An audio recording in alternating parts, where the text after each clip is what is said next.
dalam ilmu tajwid, tapi kemudian ada salahnya dalam ilmu tajwid tadi, maka ini kesalahannya kesalahan ringan. Kesalahannya tidak tergolong dalam kesalahan yang besar. Kenapa? Tajwid itu bisa jadi pada konteks harakat, pada harakatnya, panjang pendek dan lain sebagainya. Tetapi kesalahan yang fatal yang nomor 2. Apa yang nomor 2 tadi? Kesalahan besar yang disebut dengan salah fatal. Makharijal huruf. Ittafaqal ulama, sepakat para ulama dalam lahnul jadi, kesalahan yang besar dalam membaca Al-Quran itu adalah makharijal huruf, karena mampu merubah makna. Di dalam Al-Quran tergantung pada riwayat. Misalkan dalam kitab tafsirnya Al-Misbah, dalam kitab tafsirnya Al-Tafsir Al-Munir karangan Wahbah Zuhaili, beliau tuliskan berbagai macam qiraat di sini. Misalkan Malikin Nas atau Malikin Nas. Ibnu Katsir bilang Malikin Nas, qiraat Ibnu Katsir. Cara Ibnu Katsir membaca Malikin Nas. Kalau kita Malikin Nas. Malikin Nas. Maliki Yaumiddin atau Maliki Yaumiddin. Maliki Yaumiddin. Ibnu Katsir itu baik. Allah. Jadi begitu. Itu konteksnya tajwid. Qiraat yang memang kalau dalam pelajaran kita, dalam pelajaran ilmu tajwid kita, Maliki Yaumiddin, betul ya? Iya. Tapi dalam pemahaman qiraat yang lain tadi.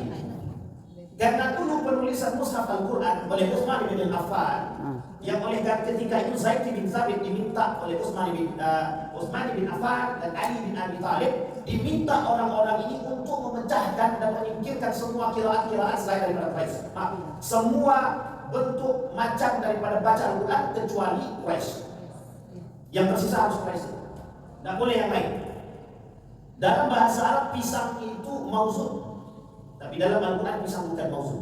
Hanya ada beberapa ayat tertentu yang memang ada bahasa-bahasa yang berasal dari bahasa Arab yang lain, tak seutuhnya Quraisy. Tetapi semua paling banyak Quraisy. Di sini tuduhan terhadap Utsman bin Affan. Ketika Utsman bin Affan mengatakan kumpulkan semua mushaf itu, ia cara bacanya tak sesuai dengan Quraisy, jangan masukkan ke dalam Quran. Itu perintah Utsman.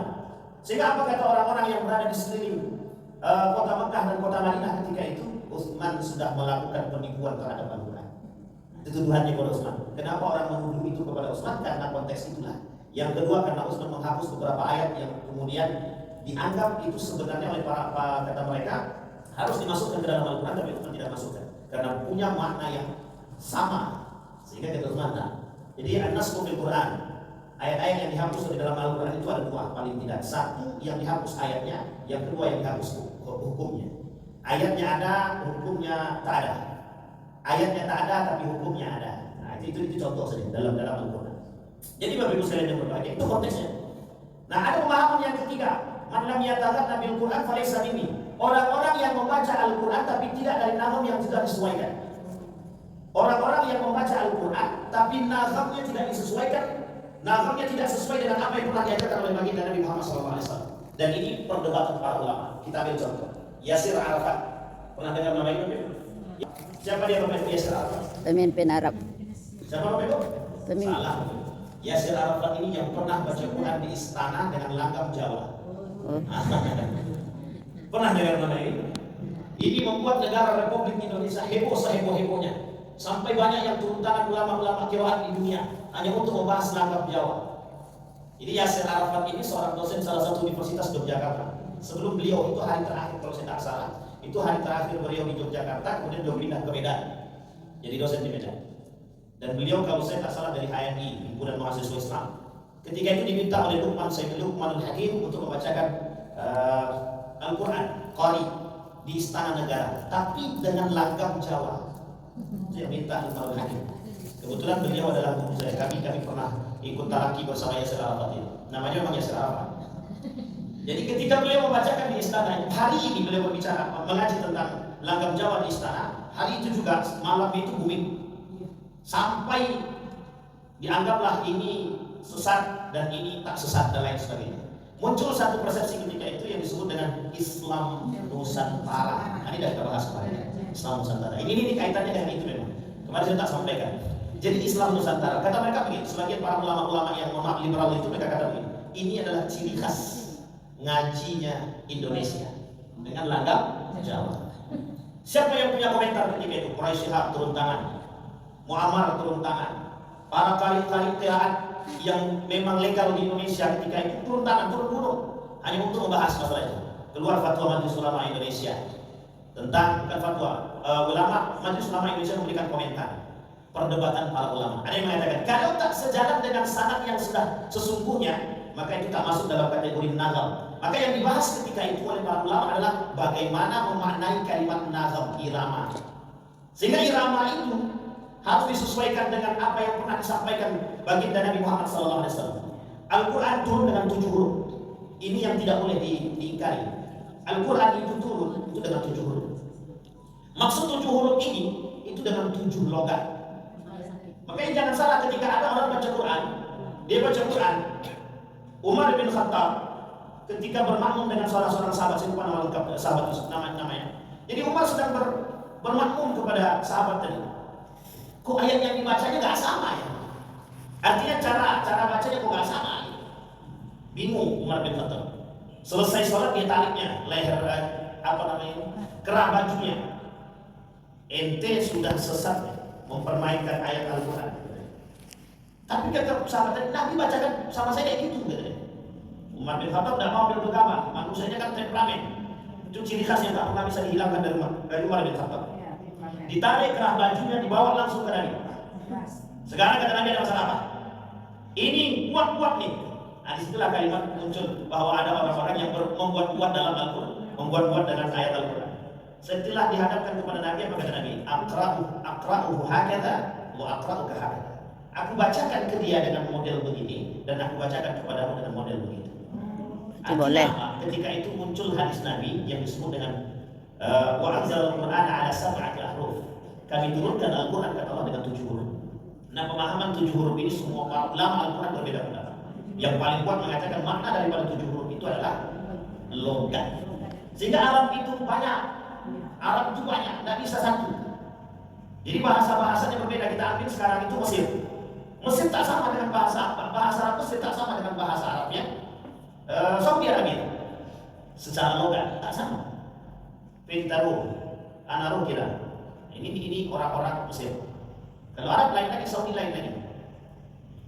Gidi, cepat. Tapi itu tak bahasa Arab resmi Quraisy, bukan.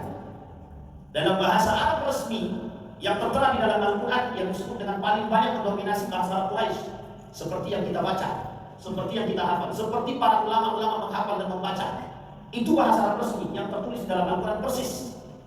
Ada namanya Abul Aswad Ad-Duali atau yang mengatakan Abul Aswad Ad-Dawi, orang pertama yang meletakkan orang pertama yang memunculkan ilmu nahu dalam bahasa Arab. Jadi ketika harakat dalam bahasa Arab itu Abul Aswad Ad-Dawi. Sehingga dulu tidak ada namanya ilmu nahu, tidak ada harakat dalam Al-Quran. Tapi mengapa kok bisa dituliskan? Ya karena para sahabat hafal. Sehingga mohon maaf, harakatnya itu baru dibuat pada bahasa kodifikasi Quran tersebut baru muncul pada masa Abul Aswad Ad-Dawi. Tidak ada Pak. Dan ini karakter Quran ketika itu. Makanya terkenal dengan Mus'haf Usman itu, Mus'haf yang begitu modelnya. Bapak tengoklah tulisannya itu, tidak ada harakatnya sama sekali. Jangankan harakat titik saja tak ada. Yang tinggal adalah bagaimana cara orang mengerti bahwa ini ayat Al-Quran, hafal. Makanya yang dibuatkan oleh Allah kepada kaum Saudi, kaum Arab ketika itu, kaum Quraisy ketika itu, yang diperkuat otaknya.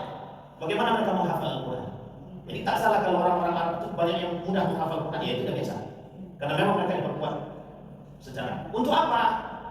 Biar tidak terjadi kesalahan. Sehingga penulisan Al-Quran itu banyak Pak. Paling tidak untuk mengatakan sah satu ayat itu butuh 10 orang. Jadi Zaid bin Sabit itu mengumpulkan 10 orang yang hafal dengan ayat yang sama. Kalau sama dari awal sampai 10, barulah bisa diterima ayat tersebut. Sebelum dituliskan dalam Mus'haf Usmani. Pada masa Abu Bakar itu cuma dikumpulkan saja, tak selesai karena banyak perkara, ditinggalkan. Pada masa Umar bin Khattab tak sanggup, bukan tak sanggup, ekspansi yang terlalu tinggi. Artinya mereka sedang melakukan ekspansi. Tapi pada masa Utsman bin Affan terjadilah pengumpulan Al-Quran. Nah, Zaid bin Sabit mengumpulkan setidaknya 10 orang untuk mengatakan ayat tersebut satu ayat saja. Bapak Ibu bayangkan berapa jumlah ayat di dalam Al-Quran? Berapa jumlah ayat di dalam Al-Quran? 6.666 ayat. 66. 66. Banyak kena sindrom sejarah. 6.666 itu hanya berupa makna. Jadi ayat secara makna 6.666 yang mengatakan demikian. Dulu orang tak pernah ketemu. Tapi yang menemukan ini adalah kalimatnya Syekh Imam Nawawi Al-Bantani, asli orang Indonesia. Yang kedua, Wahbah Zuhaili menukil daripada buku yang ditulis oleh Imam Nawawi Al-Bantani dalam kitabnya Tafsir Al-Munir. Tafsir Al-Munir itu ada dua, satu Imam Nawawi Al-Bantani, satu lagi Wahbah Zuhaili. Dan itu dituliskan 6.666 secara makna. Secara makna. Tetapi 6.666 itu tidak secara ayat jumlah kuantitas. Secara kuantitas 6.200. Sepakat para ulama 6.200. Berbeda ulama hanya pada apakah 235, apakah 225. Tapi anak 6.200 sudah sepakat. Di antara sekian banyak ayat tadi 6.200 tadi. Itu Zaid bin Sabit satu ayat. Setiap satu ayat itu 10 orang. Kalau sesuai baru kemudian ditulis. Jadi dicari itu orang-orang yang nggak pernah bohong siapa? Kalau di antara 10 ini pernah bohong, pernah ketahuan berbohong, pernah ketahuan mencela orang lain, maka tertolak ayat tersebut. Sekalipun betul, tertolak. Nah, bayangkan, saking selektifnya. Salah satu di antara pengujinya Ali bin Abi Thalib. Apa kata Ali bin Abi Thalib? Ini dalam bahasa cerita. Ini kalau kayak gini, kalau begini caranya, ini kita butuh waktu yang lama. Memang betul. Maka memang dikhususkan oleh Utsman bin Affan bagi orang-orang tim khusus ini untuk menuliskan ayat Al-Quran tadi itu khusus. Sehingga tidak bisa sembarangan itu. Tidak bisa sembarangan. Setelah selesai satu surat, kemudian dikumpulkan lagi orang yang hafal dengan satu surat tadi. Berapa jumlahnya? 20 orang. 20 orang harus duduk 20 orang ini. Betul tidak surat yang sudah tersusun ini? Klarifikasi lagi. Nanti kalau sudah terjadi, sudah terkumpul 30 juz tadi, 114 ayat tadi, dibacakan lagi. Kira-kira betul nggak nih? Sudah benar nggak semuanya dari awal sampai akhir? Tapi di situ tidak ada titik, tapi di situ tidak ada harokatnya. Sehingga di situ kemudian disebut dengan Mushaf Utsmani itu karena memang Utsman yang memiliki keinginan untuk mentadwin, mengumpulkan dan kemudian membukukan. Di situ tak ada. Apakah ketika itu qiraatnya Asim? Tak ada. Apakah ketika itu qiraatnya Hafs? Tak ada. Ibnu Katsir? Tak ada. Belum ada itu. Kapan baru muncul? Masih jauh, Pak. Beberapa tahun setelah itu. Bahkan ada yang mengatakan 2 abad setelahnya baru bermunculan qiraat-qiraat. Maka sebenarnya jauh jaraknya. Kalau ada orang mengatakan qiraat sab'ah, tahu Bapak Ibu qiraat sab'ah ya? Jadi qiraat sab'ah itu sebenarnya kata para ulama tidak ada kaitannya dengan hadis Nabi yang mengatakan sab'ah huruf, 7 huruf. Al-Quran diturunkan dengan 7 huruf, itu tidak ada kaitannya dengan 7 qiraat karena jaraknya jauh sekali. Tabi'in. Sementara masa Nabi itu pada masa 600 sekian. Sementara tabi'in itu 1000-an. Jadi jauh sekali Pak tabi'in itu. Jadi kata para ulama tidak ada kaitan. Nah, yang ketiga itu, pemahaman yang ketiga itu ada orang yang membaca Al-Quran dengan bukan nazam yang sesuai. Artinya adalah dia membaca Al-Quran tapi memang dia buat-buat. Nah, ini terjadi Bapak Ibu, ini terjadi. Ada orang yang mempermainkan Al-Quran. Beberapa tahun yang lalu mereka membaca ayat Al-Quran itu dengan irama dangdut. Itu memang pelecehan terhadap Al-Quran. Dia pakai irama dangdut. Merujuk kepada pemahaman tadi, wah ini Islam Nusantara. Kalau Islam Nusantara kan ya sudah, ciri khasnya orang Indonesia kan dangdutan. Jadi dibuatlah Pak, membaca Al-Quran dengan dangdut, dengan irama dangdut. Itu tercela. Kata Nabi Falaisa minni, orang seperti ini kata Nabi tidak masuk. Tetapi hukum membaca Al-Quran dengan al-gham itu disunahkan oleh Nabi. Makanya kita, umat muslim, umat mukmin itu sangat dianjurkan untuk mempelajari ilmu tajwid. Sangat Pak. Makanya bahasa tahsin itu kan baru muncul baru-baru ini. Dulu tak ada nama tahsin itu. Baru ini saja munculkan kalimat tahsin, memperbaiki bacaan. Jadi hukumnya disunahkan, sunnah muakkadah mempelajari ilmu-ilmu Al-Quran. Sunnah mempelajari. Yang dimaksud dengan ilmu Al-Quran di sini bukan sekedar ilmu tajwid saja. Makanya dalam syarat untuk menjadi seorang imam aqra. Kalimat aqra ini oleh para ulama tidak dipahami sebagai dia paham tajwid saja, tidak. Tapi dia paham ilmu Al-Quran. Dia paham mengerti dengan Al-Quran. Dia paham ilmu tajwidnya. Dia paham ilmu makharij dan hurufnya. Dia paham ilmu Al-Qurannya. Dia paham ilmu qiraatnya. Kira-kira ada tak yang begitu sekarang? Nah, jadi yang berat di situ Pak. Dia paham, dia hafal Al-Quran, dia mengerti tafsirnya. Itu yang tak ada sekarang. Sulit untuk kita temukan orang-orang seperti ini hari ini. Tetapi itu bukan berarti mengurangi derajat para imam-imam yang tak sampai pada derajat tersebut. Artinya orang yang lebih berhak menjadi imam yang mengerti. Hari ini banyak orang yang mengerti tapi tak mau jadi imam. Atau sebaliknya, tak mengerti tapi pengen jadi imam. Nah ini yang masalah kita hari itu gitu. Dia tak ngerti, tapi pengen jadi imam. Disuruh belajar tak mau, ujungnya keras kepala. Kita suruh belajar Al-Quran dia tak mau, tapi dia pengen jadi imam. Sehingga yang terjadi adalah kerusakan. Sampai di sini paham. Jadi kondisi. Artinya kata Nabi mempelajari tilawah untuk membaca Al-Quran itu dihukumi oleh Nabi sunnah. Bahkan sunnah masuk. Sebagian ulama mengatakan sunnah muakkadah. Maka tak salah kalau kami tahsin Pak Ustaz, tak salah. Bagus banget. Apalagi ibu-ibu. Karena yang bisa mengajarkan kepada anak biasanya ibu-ibu, bukan bapak-bapak. Tapi begitu hadis Nabi, artinya dipahami bahwa Allah mencela, bahwa Allah tidak menyukai, bahwa Allah membenci. Ada 3 karakter yang harus ada pada diri seorang yang beriman. Wa ma hunna qila wa ma hunna qala ilmun yaruddu bihi jahlul jahil. Orang yang lemah lembut. Nah, ini orang-orang yang lemah lembut dia otomatis bahasanya kalau dia beriman kemudian dia lemah lembut. Kata Nabi dalam riwayat yang lain itu ada 4 golongan yang diharamkan bagi mereka neraka. Arba yuhramu alaihim nar. Ada 4 perkara yang harus ada dalam diri seseorang. Kalau ada 4 perkara tersebut maka diharamkan bagi mereka neraka. Satu diantaranya orang-orang yang bersifat lemah lembut. Orang-orang yang bersifat lemah lembut. Ilmu. Yaruddu bihim jahlul jahil. Artinya apa? Orang yang lemah lembut itu bisa menghilangkan diri. Kalau dia tak baik, mohon maaf, dia tak pintar, bukan tak pintar, tapi orangnya secara akhlak dia baik, lemah lembut tutur bahasanya, katanya dan lain sebagainya, maka orang tak akan menganggap dia bodoh. Orang mesti banyak senang dengan dia.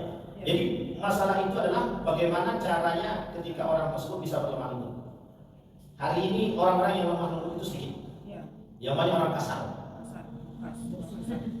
Kalau tak mau belajar susah, tidak. Tak bisa agak lembut sedikit, tak berjaga susah. Sikit-sikit naik hitam, sikit-sikit emosi. Jadi memang isi setan semua isinya. Ya, karena memang orang-orang yang cepat amarah itu kan dipengaruhi oleh karakter setan. Udah marah aja lah kata setan. Belum apa-apa lagi dah setan bisi, dan marah aja. Nanti kalau kemarahan kita jadi beli, atau dia beli cepat-cepat. Bang ini barangnya rusak bang. Kau nak coba ikut campur, nak kau beli kau tak nak beli orang. Dia ikut campur sudah ni. Itu lah. Jadi ketika kita mengingatkan orang, disitulah kemudian muncul karakter-karakter. Jadi tak nampak. Yang kedua, husnul khuluq ya'isu bihi finnas. Orang-orang yang memiliki akhlak yang baik. Profesor Dr. Haji Nahar Ilyas itu menuliskan dalam kitabnya itu tentang kuliah akhlak. Kata beliau dalam kitab kuliah akhlak itu ada namanya akhlak bermasyarakat. Tidak hanya akhlak bermasyarakat. Kata Yusuf Al-Qaradawi, perlu ada manusia berakhlak terhadap lingkungan. Nah, ini penting. Akhlak terhadap lingkungan itu kata Yusuf Al-Qaradawi itu penting. Seperti kasus-kasus yang sering terjadi, terkhusus di Riau ini. Apa namanya? Pembakaran liar. Ini kalau dalam pandangan para ulama, orang-orang yang membakar hutan liar, hutan-hutan itu orang-orang yang tidak punya akhlak. Itu kata Yusuf Al-Qaradawi, orang-orang yang merusak di muka bumi itu orang-orang yang punya adab, orang-orang yang tidak punya akhlak terhadap lingkungan. Pentingkah akhlak terhadap lingkungan? Penting. Penting kan? Penting. Sangat penting. Kita ambil contoh yang paling sederhana, yang dianggap oleh orang remeh-temeh, tapi ternyata iman yang paling kuat. Ada orang yang buang sampah sembarangan. Orang yang buang sampah sembarangan. Kalaulah yang sekecil itu dia tidak mau melakukan perbuatan yang baik, maka kata para ulama bisa dikatakan yang besar sulit. Yang kecil tidak mau. Itu harusnya menjadi sebuah tradisi. Buang sampah itu di tempat sampah itu sebenarnya bukan tradisi saja, tapi itu memang harusnya begitu. Akhlak seorang muslim dan mukmin itu begitu memang. Maka perlu dibahas. Dulu ada namanya seorang ulama namanya Ibnu Ashur, penulis kitab orang yang pertama yang termasuk orang-orang pertama yang meletakkan ilmu maqasidus syariah. Namanya Ibnu Ashur. Siapa namanya? Ibnu Ashur. Kayaknya di sini sudah pernah dibahas itu oleh Ustaz Helmi Basri, maqasidus syariah. Di antara maqasid syariah itu kalau saya tak salah ada 5 maqasid. Nah, oleh Ibnu Ashur ditambah 1 jadi 6. Satu di antaranya adalah hifzul bi'ah. Hifzul bi'ah itu menjaga lingkungan. Jadi bahasa lainnya adalah akhlak terhadap lingkungan. Akhlak terhadap lingkungan itu penting. Itu memunculkan sifat satu. Orang itu kalau sudah perhatian terhadap lingkungan, itu sama manusia juga perhatian. Yang mengerti bunga itu biasanya begitu. Jadi dia tahu bunga ini kapan tumbuh dengan baik dan lain sebagainya. Itu bahasa komunikasi. berakhlak dia dengan tanaman, berakhlak dia dengan binatang. Ini kita kadang-kadang Nabi paling tak suka ketika melihat sahabat Nabi, sahabat-sahabat itu yang menyakiti binatang. Itu Nabi tak suka. Satu ketika ada seorang sahabat itu ditendangnya kucing. Apa kata Nabi kepada sahabatnya? Celakalah kau telah, celakalah dirimu yang telah membuat aku sakit hati. Jadi kucing itu kan kesayangan Nabi. Nabi senang dengan kucing. Jadi meskipun itu bukan kucing Nabi, tapi kemudian ada kucing-kucing lain yang disakiti oleh para sahabat, itu kan Nabi marah. Kata Nabi, celaka kalian telah menyakiti hatiku. Jadi kalau kita sekarang tidak kucing kau ngajo ya, kau makan lagi, lah naik kita dia kan.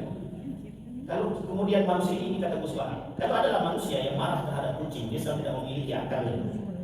Artinya kucing, binatang tetap punya akal.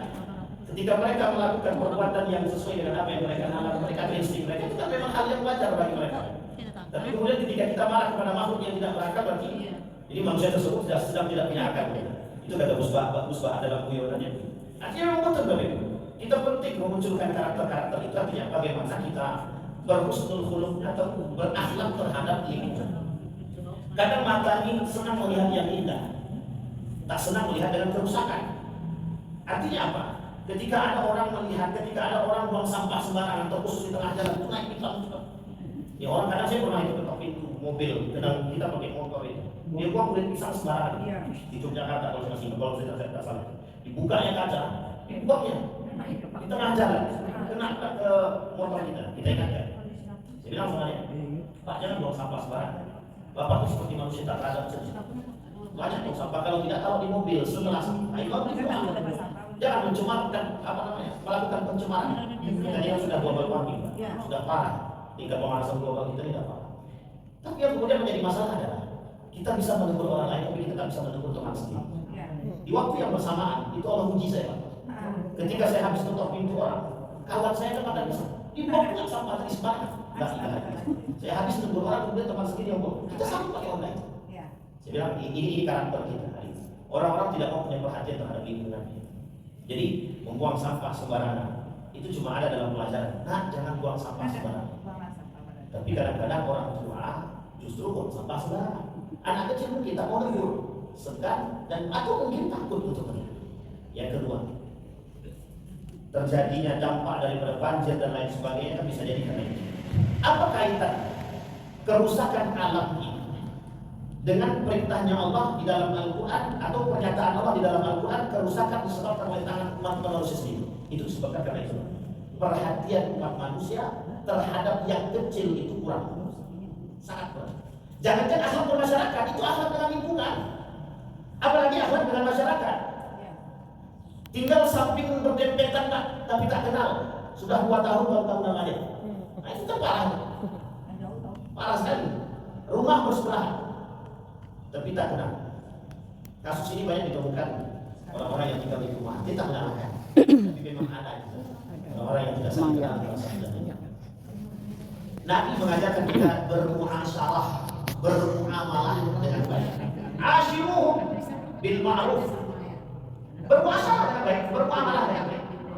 Yang paling tinggi dalam husnul khuluq tadi adalah tutur kata. Tutur kata husnul khuluq. Bagaimana menjaga lisan? Bagaimana menjaga lidah agar kita bisa tidak menyakiti hati manusia. Jadi penyebabnya adalah lisan. Kalau rusak ya disebabkan oleh lisan. Karakter bisa jadi akhlak juga. Maka dipentingkan husnul khuluq. Apa kata Nabi?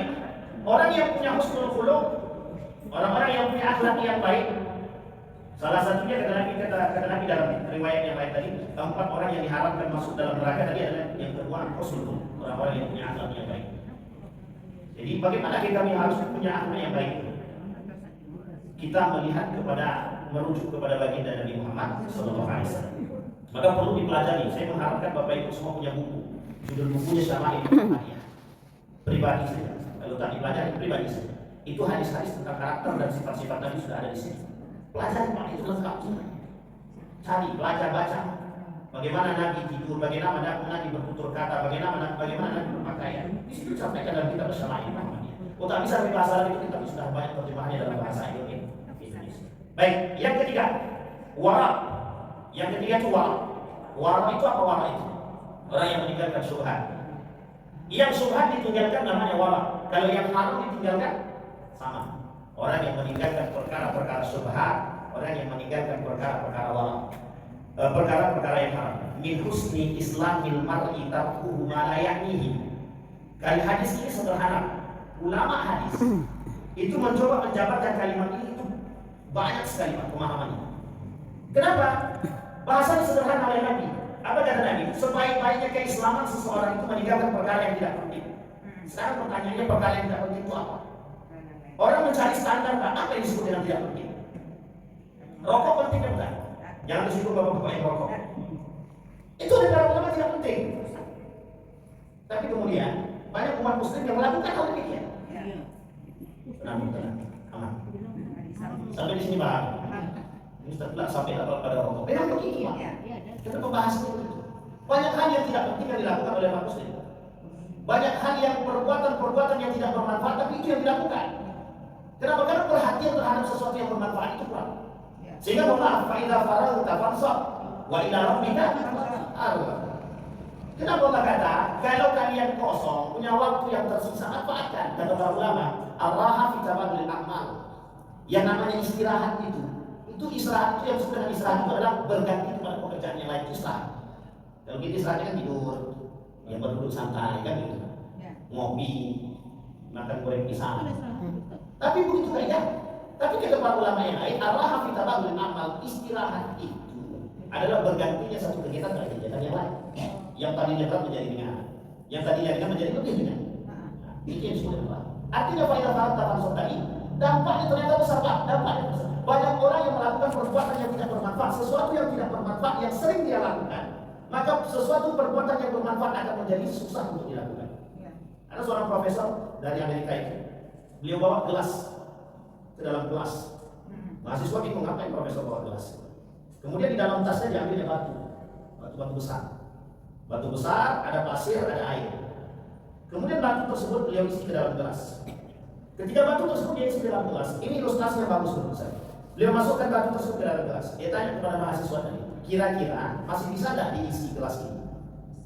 Beliau kemudian kata mahasiswa, tidak bisa lagi, sudah cukup. Diambil oleh beliau tadi pasir. Pasir tadi kemudian beliau masukkan ke dalam gelas tadi.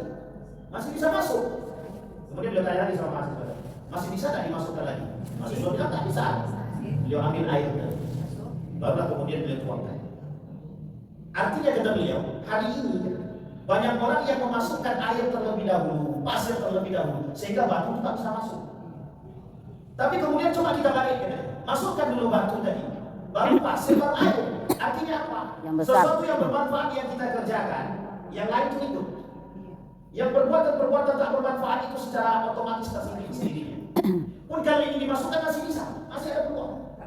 Tapi kalau sesuatu yang tidak bermanfaat itu yang dilakukan oleh manusia, maka kelalaian yang terjadi, sesuatu yang bermanfaat itu menjadi sulit untuk dikerjakan. Bahasa ini oleh beliau, seorang yang ateis. Saya masih ingat beliau itu ateis. Beliau ilustrasikan itu kepada mahasiswa. Artinya, ini sudah diajarkan oleh agama kita. Min husni islamin mar'i tarkuhu ma la ya'ni. Sebaik-baiknya keislaman seseorang itu meninggalkan perbuatan yang tidak bermanfaat. Makanya di situ Allah katakan fa idza faragta fansab. Kalau ente punya waktu yang kosong, kerjalah, cari. Isi waktu. Kenapa? Karena bisikan setan Pak. Orang yang punya waktu kosong, setan itu tak akan pernah berhenti menghasut. Uang kerja saja setan menghasut, apalagi kita dalam keadaan kosong. Ternyata apa? Ketika hasutan setan itu dalam waktu yang kosong itu strategi setan. Dalam kitab Talbisul Iblis itu disebutkan itu. Jadi salah satu cara setan menghasut itu di waktu yang kosong. Agar apa? Agar kita melakukan perbuatan yang tidak bermanfaat. Sampai di sini ada pertanyaan Bapak 3 hadis yang kita sampaikan pagi. Yang pertama tadi adalah man mata ala ghairi hadza falaysa minni. Man lam yataghanna bil Qur'an falaysa minni. Yang ketiga, salatu yang harus 3 perkara yang harus ada dalam diri mereka. Kalau tidak ada kata Nabi, mereka bukan dari golonganku. Yang pertama 3 tersebut mereka punya husnul khuluq. Yang kedua ilmu, lemah lembut, akhlak yang baik. Yang ketiga wara. Wara itu meninggalkan perbuatan-perbuatan yang syubhat dan yang haram dan yang tidak bermanfaat bagi seorang muslim. Ada pertanyaan? Boleh. Memang itu orang yang berilmu dan beriman itu mesti lemah lembut harusnya. Yang pertama itu. Yang kedua, tengoklah kebaikan orang. Tengoklah kebaikan orang. Cara kita sekarang, cara pandang kita sekarang ini, kalau bisa ditulis keluar dari rumah itu, tak berhenti mulut kita berkomentar tentang orang. Tak sulit sekali kayaknya mulut kita ini mengatakan untuk tidak berkomentar. Artinya apa? Ketika orang itu keluar dari rumah, nampak sedikit perbedaan, kita mulai komentar. Nah baiknya, nah buruknya itu tadi komentar. Artinya sekarang, bagaimana kita menanamkan dalam diri kita itu berpikir positif terhadap orang lain. Ini pernah muncul buku populer namanya positive thinking. Siapa nama orang itu lupa. Itu penting menanamkan itu. Kata Sayyidina Hamdani Abdul-Wami Amal wa Ikramil Masiyah. Ya Rabbana lakal hamdu kama yanbaghi li jalali wajhika al-karim wa 'azimi sultanik. Allahumma shalli 'ala Muhammad wa 'ala ali Muhammad fil 'alamin innaka Hamidum Majid. Allahumma ya Hayyu ya Qayyum ya Fattah iftah lana abwabal barakah, abwabal ni'mah, abwabal jannah, wa abwabal tawbah wa abwabal maghfirah. اللهم فقهنا في الدين وعلمنا التأويل. اللهم اجعل القرآن العظيم ربيع قلوبنا ونور صدورنا وجلاء أحزاننا وذهاب همومنا وغمومنا. اللهم اجعل القرآن حجة لنا ولا حجة علينا. اللهم اجعلنا من أهل القرآن واجعل أهلتنا من أهل القرآن الذين نحن خاصتك وأهلك يا أرحم الراحمين. اللهم انصر إخواننا المجاهدين في فلسطين وفي غزة وفي كل مكان. اللهم انصر إخواننا المسلمين والمسلمات والمؤمنين والمؤمنات برحمتك يا أرحم الراحمين. اللهم أصلح أخلاق شباب المسلمين والمسلمات والمؤمنين والمؤمنات. اللهم اختمنا بحسن الخاتمة ولا تختمنا إلا بحسن الخاتمة. اللهم اجعل تجمعنا تجمعا مرحوما واجعل تفرقنا من بعده تفرقا معصوما. ربنا آتنا في الدنيا حسنة وفي الآخرة حسنة وقنا عذاب النار والحمد لله رب العالمين. السلام عليكم ورحمة الله وبركاته.